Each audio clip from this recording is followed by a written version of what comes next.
मागच्या या 5-7 वर्षाच्या काळामध्ये जेव्हा आपण कापूस आणि इतर पिकं घेतोय, आपण बघतोय की शेतकऱ्याची जी परिस्थिती आहे ती अत्यंत हलाखीची झालेली आहे. उत्पन्न दिवसेंदिवस कमी होतं आहे आणि त्यात भाव कमी, त्याच्यामुळे शेतकऱ्याच्या पदरात 2 पैसे कमी पडत आहे आणि तो पुन्हा अशा कर्जबाजारी होतो आहे. दरवर्षी एप्रिल मेमध्ये आपला एक कलमी कार्यक्रम असतो, जो आपण काय म्हणतो त्याला, मागची सोसायटी भरायची, पुढची घ्यायची. त्याच्यामध्ये आपल्याला फार काही आपल्या परिस्थितीमध्ये फरक पडला नाही आहे. या सगळ्या गोष्टींचा विचार करून मी वनशेतीकडे वळण्याचा विचार केला आणि हे करत असतानाच डोक्यात एक लक्षात आलं की जर आपण सुभाबूळ लावली तर आपल्याला 2 वर्षानंतर पैसे मिळतील. तर त्याचा जो खर्च आहे तो खर्च निघावा याच्याकरता मी माझ्या शेतामध्ये तिहेरी पद्धतीचा अवलंब केला. मी टिलरने 4x4 फुटावरती कॅऱ्या पाडून घेतल्या. एका कॅरीमध्ये दोघं बाजूला मी मक्याची लागवड केली. त्याच्यामध्ये मी सुभाबूळची रोपं कंपनीकडे विकत घेतली. रोपांनाही काही जास्त पैसे लागत नाही.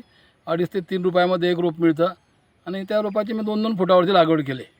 दुसऱ्या 4 फुटामध्ये मी तूर घेतली. मला माहीत होतं की मका निघाल्यानंतर सुभाबूळच्या पिकाला भरपूर जागा होऊन जाईल वाढ होण्यासाठी आणि आपल्याला तुरीचं पीकसुद्धा त्याच्यासोबत घेता येईल. त्याच्यामुळे मक्का, तूर आणि सुभाबूळ असं एक तिहेरी संगम मी या ठिकाणी केला आहे. माझ्या हिशोबाने हा एक नवीनच प्रयोग असेल. मी जेव्हा त्या कंपनीच्या अधिकाऱ्यांशी बोललो तर म्हणजे आपण आतापर्यंत लोक या सुभाबूळपेक्षा जे लहान पिकं आहे त्याचाच प्रयत्न करत गेले.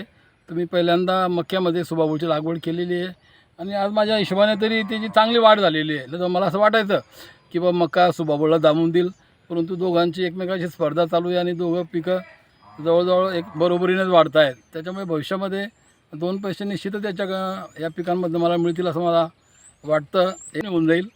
जर चांगले 2022-23 जर भाव मिळाला तर माझा जो काही शेतीला खर्च लागलेला आहे तो सर्व निघून जाईल आणि तूर आणि सुभाबूळ हे माझं नफ्यामध्ये राहील.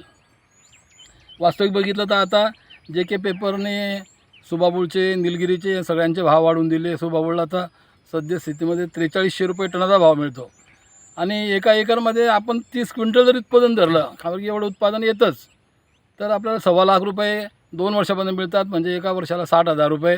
त्यातनं आपण जर 20,000 रुपये जरी खर्च धरला ठोकरं मानाने तरी आपल्याला 40,000 रुपयाचं एकरी उत्पन्न मिळतं. त्याच्यामुळे जे काही मोठे शेतकरी आहेत त्यांनी निदान आता कापूस वगैरे पिकांचा पिच्छा सोडून सुभाबूळची लागवड करावी असं याच्या निमित्ताने मी त्यांना आवाहन